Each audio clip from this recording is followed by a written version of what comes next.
Selamat pagi, Shalom. Kita sering mendengar soal peperangan.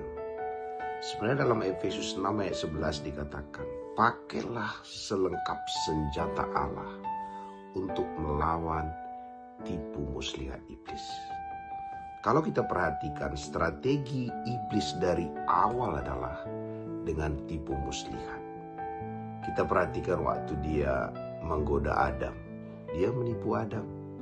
Dan hal yang sama dia juga coba terapkan untuk menggoda Yesus. Tapi Yesus tidak tergoda dengan cara yang sama. Jadi hari ini musuh kita sebenarnya adalah tipu muslihat iblis. Kenapa bisa kita tertipu? Karena kita tidak tahu mana yang benar. Maka Alkitab mengatakan kebenaran itu akan memerdekakan kamu. Contoh yang terjadi hari ini antara perang Amerika dan perang Iran. Siapa yang kita dengar? Kalau kita dengar Amerika dikatakan dia yang menang. Kalau kita dengar Indonesia mengatakan Iran yang menang. Karena itu kita harus tahu kebenaran. Maka kita mengatakan kebenaran itu memerdekakan kamu. Banyak sekali kebenaran dalam Alkitab.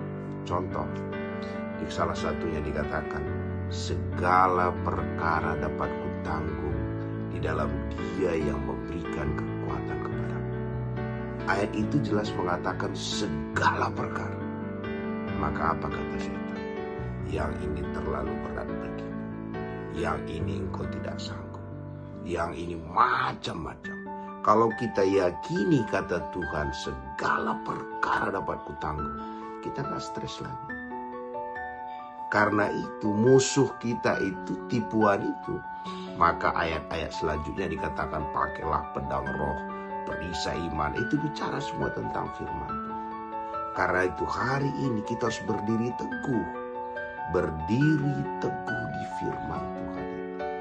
Juga ayat yang lain mengatakan engkau akan tetap naik dan tidak turun. Maka ada mengatakan hidup bagi roda pedati.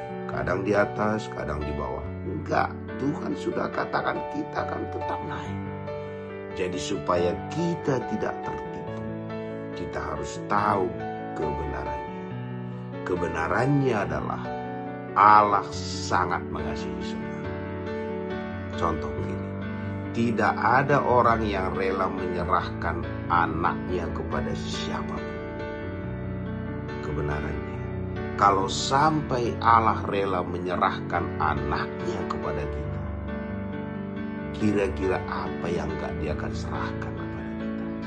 Maka segala sesuatu pun dia akan anugerahkan kepada kita. Kadang-kadang kita pikir jangan-jangan Allah pelit. Tidak, dia sudah menganugerahkan anaknya. Maka kalau saudara ada yang sakit, dia juga menganugerahkan kesembuhan kepada saudara. Menganugerahkan kebutuhan keuangan kita. Semua dianugerahkan dengan cuma-cuma. Dan semua kebutuhan kita. Dalam buku Filipi 4 dikatakan, Allahku akan memenuhi segala keperluan. Mulai hari ini, Alkitab yang menjamin kebutuhan kita, Tuhan akan penuhi.